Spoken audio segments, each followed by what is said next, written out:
तो जय हिंद दोस्तों, कैसे आप सारे। उम्मीद करता हूँ बढ़िया होंगे, मस्त होंगे और अपनी पढ़ाई को बेहतरीन तरीके से कर रहे होंगे। तो आज हम सीखने वाले हैं अंडर रूट 2 एक अपरिमेय संख्या है, इसे सिद्ध करना है। यूपी बोर्ड क्लास 10th में ये हर बार पूछा जाने वाला सवाल है। हर बार ये अपरिमेय सिद्ध करने के लिए क्वेश्चन अवश्य पूछा, ठीक है। तो इसके लिए चाहे रूट 2 हो या रूट 3 हो या रूट 5 हो, अगर हमने एक सवाल आपको बता दिया तो आप किसी भी सवाल को सिद्ध कर सकते हैं, ठीक है। तो आइए देखते हैं, अगर आप वीडियो में लास्ट तक बने रहें तो आप किसी भी अपरिमेय संख्या को आप सिद्ध कर सकते हैं। तो सबसे पहले क्वेश्चन क्या बोला हम पढ़ते हैं। सिद्ध कीजिए कि रूट 2 एक अपरिमेय संख्या है। उसने क्या बोला, अपरिमेय संख्या है। परिमेय संख्या होती है, अपरिमेय होती है। उसने अपरिमेय बोला है, बस आपको इसके उल्टा चलना है। उन्होंने अपरिमेय बोला है तो हम लोग लिखेंगे यहाँ पर हल। हल लिखने के बाद क्या करेंगे, उसने अपरिमेय बोला था, हम लोग मान लेंगे माना रूट 2 एक परिमेय संख्या है। रूट 2 एक परिमेय संख्या है। क्या मान लेंगे, रूट 2 एक परिमेय संख्या है। जब हम लोगों ने मान लिया परिमेय संख्या तो हम लोग लिख भी देंगे परिमेय संख्या है। तो रूट 2 बराबर, बताओ क्या हो जाएगा। जब परिमेय संख्या क्या होती है, जिन्हें हम p/q के रूप में लिख सकें, जिन्हें हम p/q के रूप में लिख सकते हैं, परिमेय संख्या होती। तो जब हमने मान लिया कि रूट 2 एक परिमेय संख्या, तो हम लिख देंगे रूट 2 बराबर p/q, जहां p और q एक क्या है, पूर्णांक है। क्या है, पूर्णांक है। और जो q का मान है वो क्या नहीं होना चाहिए, 0 के बराबर। अब क्यों का मान 0 के बराबर नहीं होना चाहिए, क्योंकि अगर ऊपर कोई भी संख्या और नीचे अगर q का मान 0 हो गया तो ये अपरिभाषित हो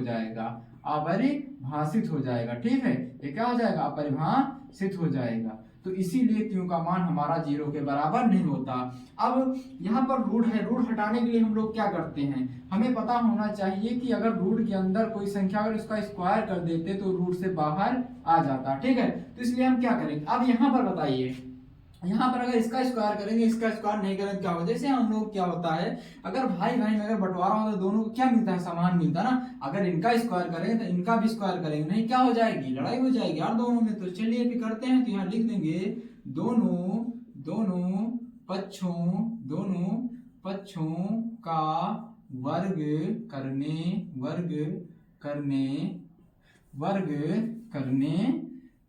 दोनों पक्षों का वर्ग करने पर, तो कर दो अंडर रूट 2 का होल स्क्वायर बराबर p/q का होल स्क्वायर। अब इसे क्या लिख सकते हैं, रूट 2 का भी बताया मैंने, अगर किसी संख्या का हम लोग स्क्वायर करेंगे रूट के अंदर से, मान ली a कोई भी संख्या है, ठीक है, बराबर a ही निकलेगा, यानी 2 का रूट 2 का स्क्वायर 2 आ जाएगा, बराबर p का स्क्वायर करेंगे तो p स्क्वायर, बटे q का स्क्वायर करेंगे तो q स्क्वायर हो जाएगा।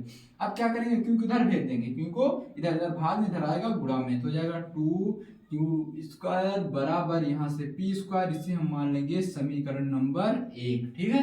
अब यहाँ पे अगर हम लोग देख रहे हैं, अगर ये 2 इधर गुणे में इधर जाएगा तो भाग में, तो ये जो p स्क्वायर में 2 से क्या होगा, भाज्य होगा। तो यहाँ लिखेंगे p स्क्वायर 2 से भाज्य है।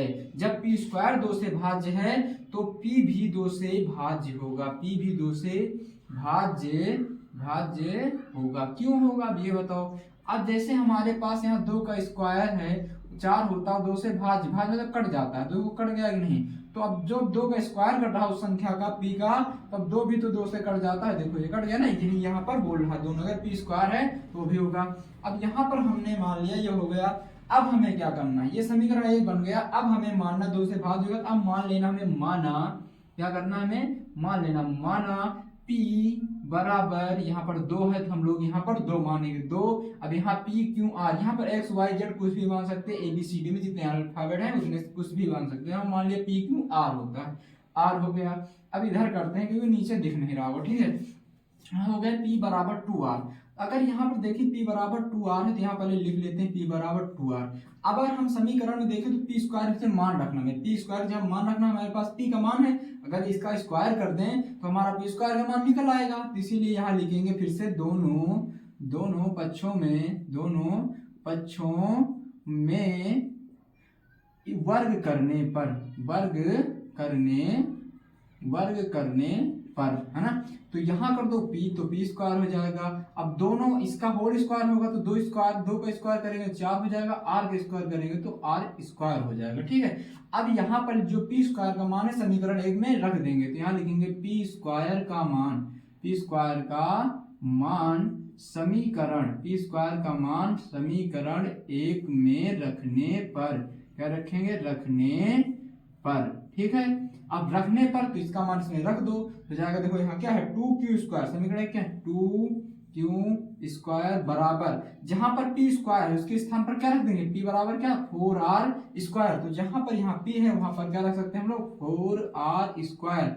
अब देखो यहाँ से अगर हम लोग दो इधर देखें, इधर गुणे में है क्योंकि उधर जाएगा तो भाग में हो जाएगा, तो q स्क्वायर बराबर 4/2 r स्क्वायर। अब 2 1 कम 2, 2 दूना 4 हो जाएगी, यानी यहाँ से हम देखें q स्क्वायर बराबर क्या आ गया 2, देखो 2 यहाँ पर क्या बचा 2r स्क्वायर। अब यहाँ से अगर 2 इधर गुणे में इधर भेजेंगे भाग में, तो यहाँ से फिर से हम लोग क्या लिख सकते हैं कि जो हमारा q स्क्वायर है वो 2 से भाज्य होगा, क्या होगा, भाज्य होगा, 2 से भाज्य होगा। जब q स्क्वायर होगा तभी मैंने बताया जब q स्क्वायर है तो q भी 2 से भाज्य है, क्या होगा, भाज्य है, होगा, है ना। जब ये भाज्य होगा और क्यों, अब देखो p और q दोनों 2 से भाज्य हैं, अतः बस अब हमें अब इसमें लिखना है, जब ये हो गया तो हमें बस इसमें लिखना है समीकरण 1 और 2 से, ठीक है। उसके बाद यहाँ से हम यहाँ करते हैं, ठीक, क्योंकि नीचे जगह नहीं है। तो यहाँ पर अगर हम लोग देखें तो यहाँ पर हम समीकरण 1 अब लिखना क्या है, समीकरण 1 व समीकरण 2 से, समीकरण 1 व समीकरण 2 से p और q, p देखो इससे क्या सिद्ध हुआ कि p 2 से भाज्य है, और समीकरण 2 से क्या सिद्ध हुआ कि q 2 से भाज्य है। तो p और q दोनों 2 से क्या है, 2 से भाज्य हैं, भाज्य हैं। अतः बस अब यहाँ हमारा लिख देना, अतः रूट दो एक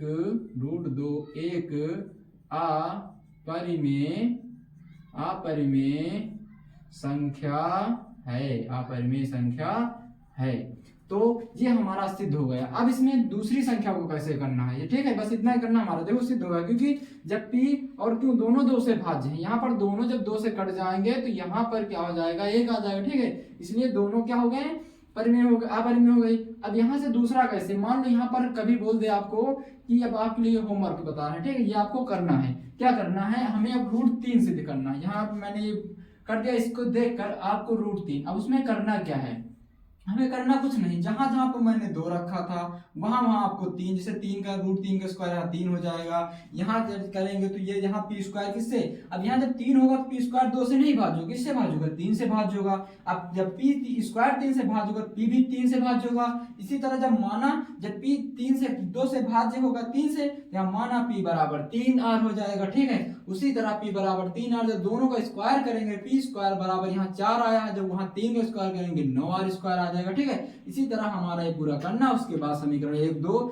से क्या सिद्ध होगा कि p और q दोनों अब यहाँ 2 से भी भाज्य हो रहे हैं ना, भाज्य हो रहे हैं, और वहां 3 से हो गए। अब इस तरह अगर 5 को करना हो तो आप 5 को इसी तरह से कर सकते हैं। अब इससे दूसरा टाइप क्वेश्चन कैसे पूछता, मान लो इसी में क्या बोलेगा, इसी में कोई जोड़ देगा, ठीक है। इसे आप नोट करके जो होमवर्क उसे जरूर कर लेना, क्योंकि ये इंपॉर्टेंट क्वेश्चन है, हर बार परिमेय संख्या के लिए पूछा जाता है। अब दूसरा क्या होगा हमारा, दूसरे के लिए देखते हैं दूसरा कैसा क्वेश्चन पूछेंगे।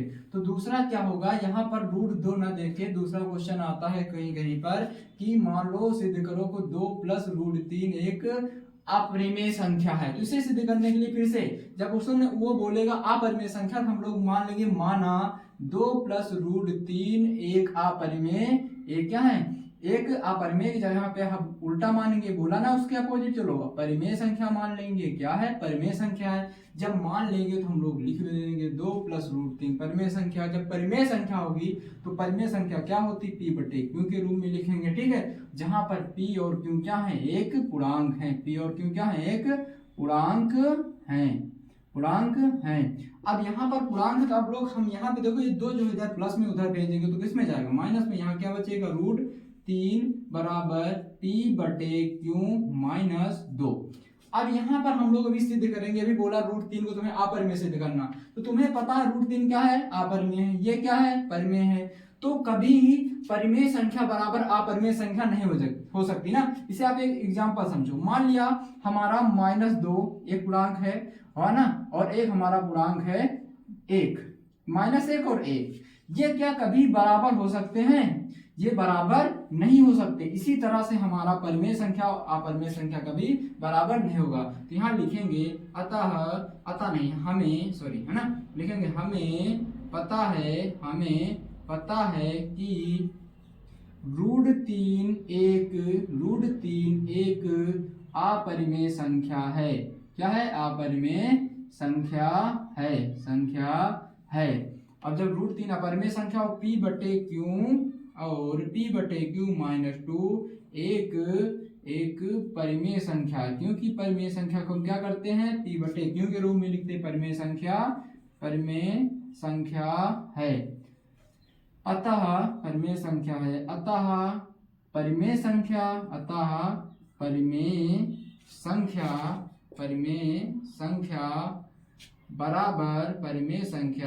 बराबर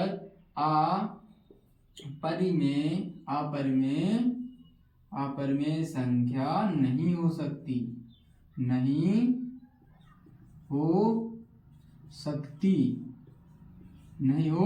गलत है। अतः हमारी कल्पना गलत है ना। क्यों गलत है, क्योंकि कभी हो नहीं सकती, गलत है। तो जब गलत है तो हम लोग क्या लिख देंगे कि 2 + √3 एक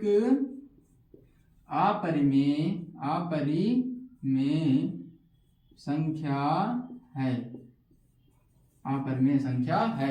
तो इसी तरह से आप यहाँ 5 2 3 रख के 3 √2 रख के 2-3 क्वेश्चन इसमें आप लोग कर लीजिएगा। जैसे पहला क्वेश्चन इसी में का इसी तरह करना, टोटल क्या लिख देना यहाँ पर 3 + √2 एक अपरिमेय सिद्ध करना है। इस तरह अपने मन से कोई भी संख्या मानकर आप लोग 2-3 इसके क्वेश्चन कर लीजिएगा। ठीक है, तो मिलते हैं किसी नेक्स्ट वीडियो में, तब तक के लिए आप हमारे चैनल को सब्सक्राइब करें और बेल आइकन घंटी को जरूर प्रेस करें। जय हिंद।